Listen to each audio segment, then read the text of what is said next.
तो बच्चों हम सॉल्व करने जा रहे हैं IIT JEE एडवांस 2023 के area under the curve chapter के क्वेश्चन।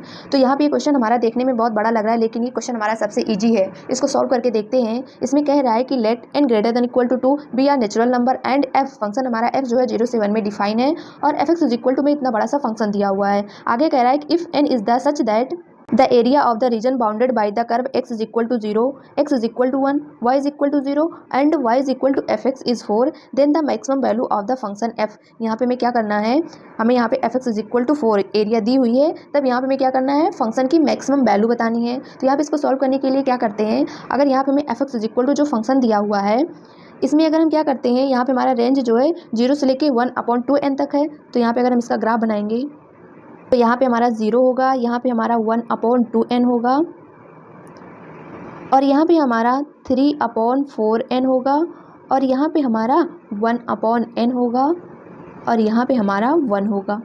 तो यहाँ पे हम क्या करेंगे, जब 0 से लेके 1/2 के बीच में x दिया हुआ है तब हमारा फंक्शन है n into 1 minus 2n into x, ये हमारा फंक्शन है। इसमें अगर हम क्या करते हैं, x इज इक्वल टू 0 रख देते हैं। यहाँ पे अगर हम x इज इक्वल टू 0 रख देंगे तो यहाँ से हमें जो है वैल्यू मिल जाती है n की। तो यहाँ से हमें मिलता है इसकी value n। x is equal to 0 रख दिए तो वैल्यू हमें n मिल गई। अब यहाँ पे क्या करेंगे, अगर हम क्या करते हैं x is equal to 1/2n रखते हैं तो यहाँ से हमें वैल्यू 0 मिल रही है। जब यहाँ पे हम क्या करेंगे, x is equal to 1/2n रखेंगे तो यहाँ पे हमारा 1 माइनस 1 बनेगा, 0 हो जाएगा। तो यहाँ से हमें वैल्यू मिल गई 0। मतलब ये ग्राफ हमारा कुछ ऐसा बनेगा।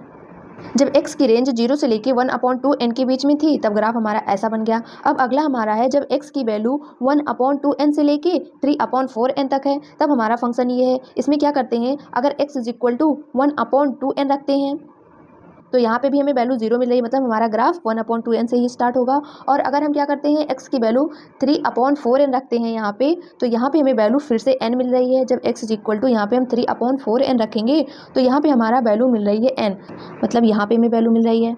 अब हमारा अगला है जब x की वैल्यू 3/4n से लेके 1/n के बीच में है तब यहाँ पे हमारा फंक्शन ये है। फंक्शन हमारा है 4n 1 minus n into x. X की वैल्यू यहाँ पे हम पहले क्या रखेंगे, 3/4n। तो यहाँ पे इंटू में हमारा आ जाएगा 3/4n।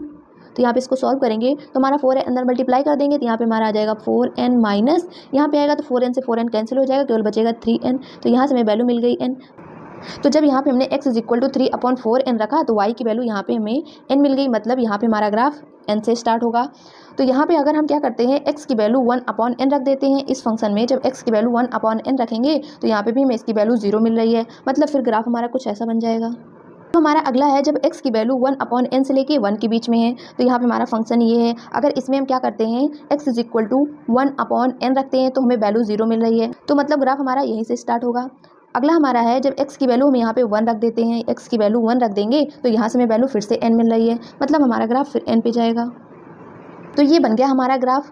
अब आगे में क्वेश्चन में दिया हुआ है कि the region bounded by the curve x is equal to 0, x is equal to 1, y is equal to 0। तो ये वाली लाइन हमारी है x इज इक्वल टू 1 की, ये हो गया हमारा x इज इक्वल टू 0, ये हो गया हमारा y इज इक्वल टू 0। तो इससे बाउंडेड एरिया हमारी ये वाली हो जाएगी। अब यहाँ पे हमें इसकी एरिया 4 के बराबर दी हुई है, तब हमें फंक्शन की मैक्सिमम वैल्यू बतानी है। तो यहाँ पे क्या करते हैं, सबसे पहले इसकी एरिया लिखते हैं। तो यहाँ पे हमें मिल जाएगा area is equal to 1/2 base. यहाँ पे हमारा बेस जो है 1/2n है और हाइट सभी ट्रेंगल की n है तो यहाँ पे हमारी हाइट n हो जाएगी। प्लस अब हमारा अगला है 1/2 बेस।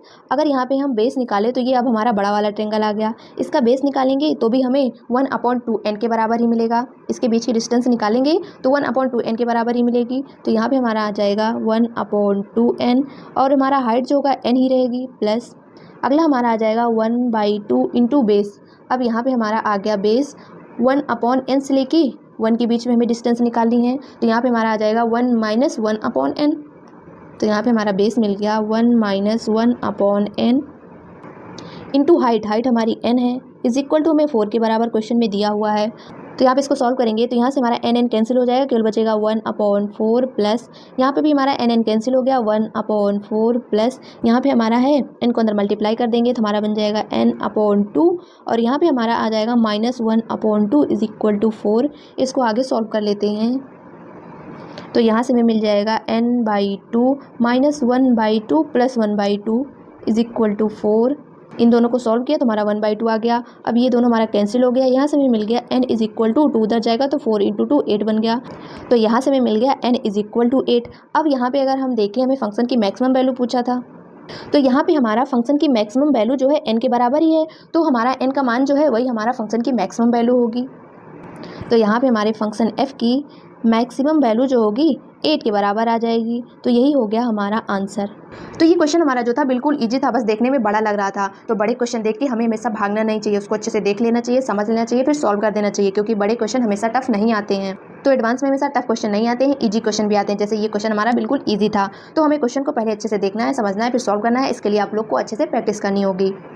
बाकी और चैप्टर्स की लिंक डिस्क्रिप्शन बॉक्स में मिल जाएगी, जाके वहाँ से सबको क्लियर कर लीजिएगा। तो आज के लिए इतना ही, थैंक यू।